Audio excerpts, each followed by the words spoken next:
Back to clean news UP. चलिए देखते हैं उत्तर प्रदेश की 25 फटाफट बड़ी खबरों को। कानून व्यवस्था से निवेश तक योगी मॉडल से बदला उत्तर प्रदेश $1 ट्रिलियन की ओर कदम। मुख्यमंत्री योगी आदित्यनाथ के नेतृत्व में उत्तर प्रदेश ने बीमारू राज्य की छवि को पीछे छोड़ते हुए विकास की नई कहानी लिखी है।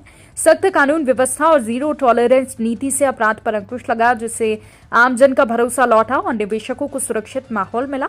एक्सप्रेसवे, एयरपोर्ट और औद्योगिक कॉरिडोर जैसे मजबूत इंफ्रास्ट्रक्चर ने अर्थव्यवस्था को रफ्तार दी। 12.88 लाख करोड़ रुपए से बढ़कर 31 लाख करोड़ रुपए की अर्थव्यवस्था अब 2029-30 तक $1 ट्रिलियन के लक्ष्य की ओर तेजी से अग्रसर है। गाजीपुर के 11 गांवों में रहस्यमयी बीमारी, तेज बुखार के बाद 40 बच्चे हुए दिव्यांग। उत्तर प्रदेश के गाजीपुर जिले के 11 गांवों में बच्चों को तेज बुखार के बाद झटके आने और दिव्यांग होने का मामला सामने आया है। बीते एक साल में 40 से अधिक बच्चे इलाज के लिए बीएचयू अस्पताल पहुंच चुके हैं। अब इस गंभीर मामले की जांच के लिए IMS, बीएचयू और एम्स नई दिल्ली के डॉक्टरों की संयुक्त टीम बनाई गई है। टीम में बीएचयू के जीन विज्ञानी भी शामिल होंगे, जो जेनेटिक और पैथोलॉजी जांच के लिए सैंपल लेंगे। गर्मियों में नहीं होगी बिजली की मार, 397 करोड़ की योजनाओं से राजधानी को बड़ी राहत। राजधानी के 14 लाख बिजली उपभोक्ताओं के लिए राहत भरी खबर है। आने वाली गर्मी से पहले बिजली संकट खत्म करने की तैयारी पूरी कर ली गई है। बिजनेस प्लान 2025 के तहत 397 करोड़ रुपए की लागत से नया बिजली नेटवर्क तैयार किया जा रहा है, जिसका 80% काम पूरा हो चुका है। नए ट्रांसफार्मर, उपकेंद्रों की क्षमता बढ़ोतरी और 33 केवी, 11 केवी और 440 वोल्ट की लाइनें तेजी से बिछाई जा रही हैं। ई बसों से बदलेगा प्रयागराज का सफर, प्रदूषण घटेगा, सुविधा बढ़ेगी। प्रयागराज वासियों के लिए अच्छी खबर है। संगम नगरी में सार्वजनिक परिवहन को नई रफ्तार मिलने जा रही है। शहर को कुल 33 इलेक्ट्रिक बसें मिल रही हैं, जिनमें से 6 पहले ही पहुंच चुकी हैं। 27 बसें जल्द शामिल होंगी। ये बसें न सिर्फ यात्रियों को आरामदायक सफर देंगी, बल्कि ध्वनि और वायु प्रदूषण को भी कम करेंगी। ई बसों के संचालन के लिए राजापुर स्थित लीडर रोड डिपो में नया चार्जिंग स्टेशन बनाया जाएगा, जहां इस साल की पहली 6 माही में 5 चार्जिंग मशीनें लगेंगी। यूपी दिवस 2026 में दिखेगा हर जिले का स्वाद, एक जनपद एक व्यंजन बनेगा खास आकर्षण। उत्तर प्रदेश दिवस 2026 इस बार भव्य जनोत्सव के रूप में मनाया जाएगा। 24 से 26 जनवरी तक होने वाले इस आयोजन में प्रदेश की संस्कृति, शिल्प, व्यंजन और विकास यात्रा को एक मंच पर नजर आएगी। मुख्यमंत्री योगी आदित्यनाथ ने कहा कि इस वर्ष एक जनपद एक व्यंजन कार्यक्रम प्रमुख आकर्षण होगा, जिसके जरिए हर जिले के पारंपरिक स्वाद से लोगों को रूबरू कराया जाएगा। उन्होंने कहा कि यह आयोजन सिर्फ औपचारिक कार्यक्रम नहीं, बल्कि उत्तर प्रदेश की पहचान, उपलब्धियों और संभावनाओं को जन भागीदारी के साथ प्रस्तुत करने का अवसर है। अब राजभवन नहीं, जनभवन कहलाएगा राज्यपाल का आधिकारिक आवास। उत्तर प्रदेश में राज्यपाल के आधिकारिक आवास का नाम अब राजभवन नहीं, बल्कि जनभवन होगा। गृह मंत्रालय नई दिल्ली द्वारा जारी निर्देशों के तहत राज्यपाल आवासों के नामकरण का मानकीकरण किया गया है। इसी क्रम में उत्तर प्रदेश के राज्यपाल के आधिकारिक आवास का नाम परिवर्तन किया गया है। यह बदलाव तत्काल प्रभाव से लागू होगा और सभी शासकीय व वैधानिक कार्यों में से जनभवन के नाम से ही संबोधित किया जाएगा। ये नाम परिवर्तन शासन व्यवस्था में जनभावना और जन सरोकारों को प्राथमिकता देने का प्रतीक माना जा रहा है। शंकराचार्य अपमान का आरोप, न्यायपालिका से उम्मीद, भाजपा पर अखिलेश का तीखा हमला। समाजवादी पार्टी के राष्ट्रीय अध्यक्ष अखिलेश यादव ने भाजपा पर शंकराचार्य और साधु संतों का जानबूझकर अपमान करने का गंभीर आरोप लगाया है। उन्होंने कहा कि शंकराचार्य और संत समाज सनातन परंपरा की शोभा है, लेकिन भाजपा सरकार अधिकारियों के जरिए उनका अपमान कर रही है। अखिलेश ने सवाल उठाया कि अगर शंकराचार्य से परिचय पत्र मांगा जा रहा है तो इससे बड़ा अपमान क्या हो सकता है। साथ ही संभल के CGM के ट्रांसफर पर तंज कसते हुए उन्होंने उम्मीद जताई कि सुप्रीम कोर्ट और हाई कोर्ट इस पूरे मामले का संज्ञान लेंगे। लोकतंत्र की मजबूती के लिए जरूरी 30 बैठकें, विधायिका पर सीएम योगी का जोर। मुख्यमंत्री योगी आदित्यनाथ ने विधायिका को लोकतंत्र की आधारभूत इकाई बताते हुए विधानसभा की सक्रिय भूमिका पर जोर दिया है। उन्होंने कहा कि विधायिका केवल कानून बनाने का मंच नहीं, बल्कि समग्र विकास की कार्य योजना तैयार करने का केंद्र भी है। सीएम योगी ने कहा कि संविधान के 3 मूल शब्द न्याय, समता और बंधुता भारत के लोकतंत्र की आत्मा है और उन्हें केंद्र में रखकर विधायी कार्य होना चाहिए।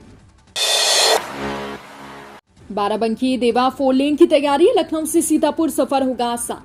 उत्तर प्रदेश के बाराबंकी जिले के लोगों के लिए बड़ी राहत की खबर है। लखनऊ से देवा होते हुए सीतापुर जाने वाले यात्रियों को जल्द ही शहर की जाम से मुक्ति मिल सकती है। राष्ट्रीय राजमार्ग प्राधिकरण ने बाराबंकी से देवा तक नए 4 लेन हाईवे के लिए सर्वे शुरू कर दिया है। इसके लिए 2 वैकल्पिक मार्गों का अध्ययन किया जा रहा है। एक मार्ग सफेदाबाद से देवा तक बाईपास के रूप में विकसित होगा, जबकि दूसरा किसान पथ और रिंग रोड से देवा चिन्हट हाईवे को जोड़ेगा। सर्वे रिपोर्ट के बाद अंतिम रूट तय किया जाएगा। बिजली चोरों पर सख्ती। यूपी के 19 जिलों में 98,000 से ज्यादा लोगों की बनी सूची। मध्यांचल विद्युत वितरण निगम लिमिटेड ने यूपी के 19 जिलों में बिजली चोरी करने वाले 98,840 उपभोक्ताओं की सूची तैयार की है, जिन पर करीब 1229 करोड़ रुपए का राजस्व बकाया है। बकाया वसूली के लिए बिजली विभाग और विजिलेंस की टीमें लगातार कार्रवाई कर रही हैं। 1 दिसंबर 2025 से शुरू हुई एक मुश्त समाधान योजना में 50% छूट दी गई थी, लेकिन अब तक केवल 10,000 लोगों ने ही इसका लाभ उठाया है। 7 महीने में सवर जाएगा हरिश्चंद्र घाट। जन सुविधाओं और मजबूती पर खास ध्यान। वाराणसी का ऐतिहासिक हरिश्चंद्र घाट अब नए रूप में नजर आएगा। घाट के पुनर्विकास का कार्य अगले 7 महीनों में पूरा करने का लक्ष्य तय किया गया है। JSW फाउंडेशन, एडिफिस और ब्रिज टेक इंफ्रा विजन की टीम ने मौके पर निरीक्षण कर जन सुविधाओं को प्राथमिकता देने पर जोर दिया। अधिकारियों ने कहा कि आम जनता और शव लेकर आने वाले लोगों को किसी तरह की परेशानी न हो, इसका विशेष ध्यान रखा जा रहा है। अवैध निर्माणों पर केडीए सख्त। 2 माह में 100 करोड़ की जमीन खाली। कानपुर में अवैध निर्माण के खिलाफ केडीए का बुलडोजर एक्शन जारी है। बुधवार को सिंहपुर कछार में 7 बीघा जमीन पर बने 10 से अधिक अवैध मकानों को ध्वस्त कर करीब 40 करोड़ रुपए की जमीन कब्जा मुक्त कराई गई। केडीए के ओएसडी डॉक्टर रवि प्रताप सिंह ने बताया कि 12 बीघा जमीन चिन्हित की गई थी, जिनमें से 7 बीघा खाली कराई जा चुकी है। ज्ञानवापी मामले में राहुल गांधी को नोटिस। 29 जनवरी को अदालत में पेश होने का आदेश। कांग्रेस नेता और लोकसभा में नेता प्रतिपक्ष राहुल गांधी की कानूनी मुश्किलें बढ़ गई हैं। ज्ञानवापी मामले से जुड़े प्रकरण में विशेष न्यायाधीश यजुवेंद्र विक्रम सिंह की अदालत ने राहुल गांधी को नोटिस जारी किया है। अदालत ने उन्हें 29 जनवरी को उपस्थित होकर अपना बयान दर्ज कराने का आदेश दिया है। ये नोटिस सारनाथ के एक वादी की अर्जी पर जारी किया गया है। वादी का आरोप है कि राहुल गांधी ने अमेरिकी दौरे के दौरान दिए गए बयानों से भारत की छवि को नुकसान पहुंचाया है। फास्टैग यूजर्स रहें सतर्क। 1 नंबर से जुड़े 2 टैग तो दोनों से कट सकता है पैसा। टोल प्लाजा से गुजरते समय फास्टैग यूजर्स को अब और ज्यादा सतर्क रहने की जरूरत है। हाल ही में फास्टैग से गलत तरीके से पैसे कटने का चौंकाने वाला मामला सामने आया है। यदि एक ही मोबाइल नंबर से 2 फास्टैग लिंक हैं तो टोल क्रॉस करते समय दोनों फास्टैग से राशि कट सकती है। ये गड़बड़ी कानपुर कबरई मार्ग के खन्ना टोल बूथ और मध्य प्रदेश के पतरहट टोल बूथ पर सामने आई है, जहां पर 27 दिसंबर 2025 की रात एक वाहन के फास्टैग से 55 रुपए कटे, लेकिन जांच में दूसरे लिंक्ड फास्टैग से भी कटौती की आशंका जताई गई। सनत कथा फेस्टिवल का 17वां सीजन 30 जनवरी से कलकत्ता से लखनऊ का राब्ता होगी थीम। लखनऊ में सांस्कृतिक विरासत का उत्सव सनत कथा फेस्टिवल एक बार फिर लौट रहा है। 30 जनवरी से 17वें सीजन की शुरुआत होगी। मॉल एवेन्यू स्थित होटल साराका में आयोजित प्रेस कॉन्फ्रेंस में आयोजकों ने बताया कि इस बार की थीम कलकत्ता से लखनऊ का राब्ता रखी गई है। फेस्टिवल में लखनऊ और कोलकाता की साझा तहजीब, खान-पान, संगीत, कला और पहनावे को एक मंच पर प्रस्तुत किया जाएगा।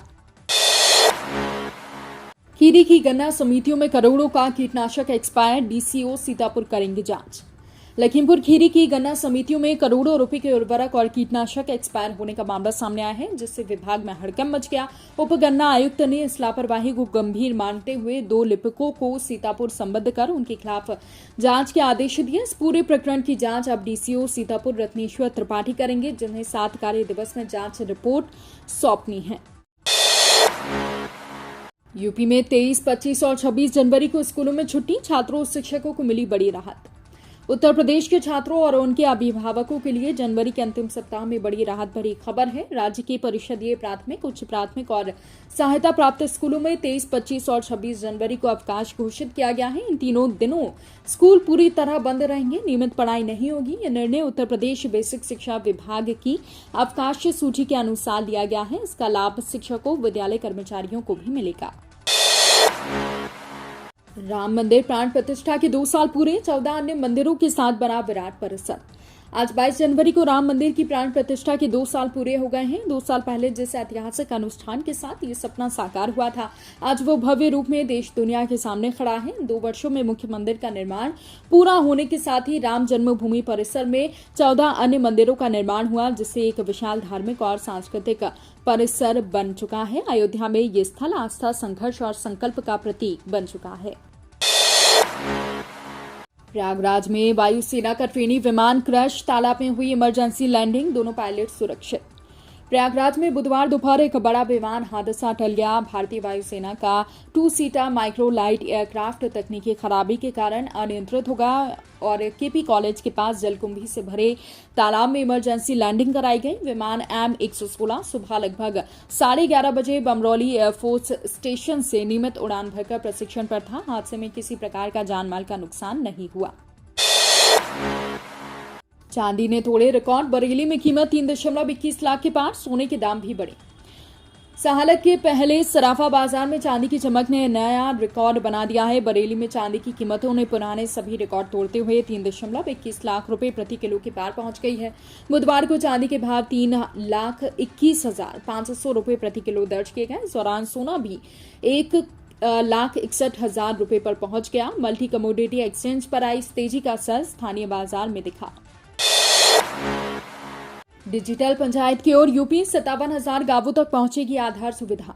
उत्तर प्रदेश में ग्रामीणों की सुविधा के लिए बड़ा कदम उठाया गया है। पंचायती राज मंत्री ओम प्रकाश राजभर के नेतृत्व में ग्राम पंचायत स्तर पर आधार सेवाएं शुरू की जा रही हैं। पहले चरण में लखनऊ के सरोजनी नगर ब्लॉक की भटनगवा, पंडे और चिन्हट की सैरपुर ग्राम पंचायत में ये सुविधा शुरू हो चुकी है, जहां 40 से अधिक ग्रामीणों को लाभ मिला है। योजना के तहत पहले 1,000 और फिर प्रदेश की सभी 57,694 ग्राम पंचायतों में सेवाएं उपलब्ध कराई जाएंगी।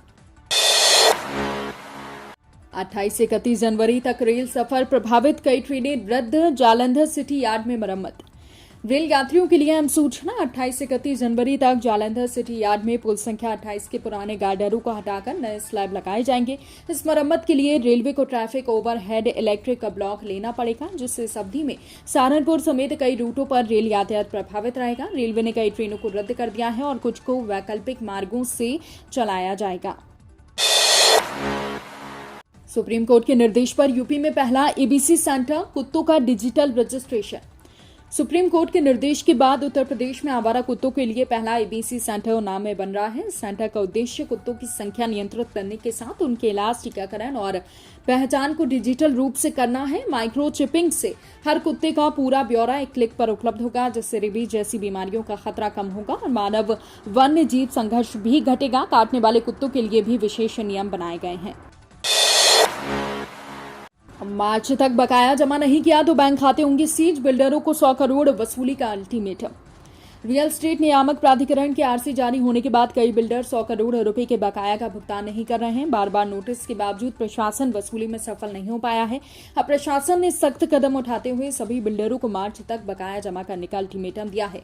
अगर बिल्डर भुगतान नहीं करते हैं तो प्रशासन उनके बैंक खातों को सीज कर वसूली करेगा। अपर जिला वित्त एवं राजस्व राकेश कुमार ने आदेश जारी किए हैं। इंडिगो ने सरकार को भरोसा दिलाया, 10 फरवरी के बाद कोई उड़ान रद्द नहीं होगी।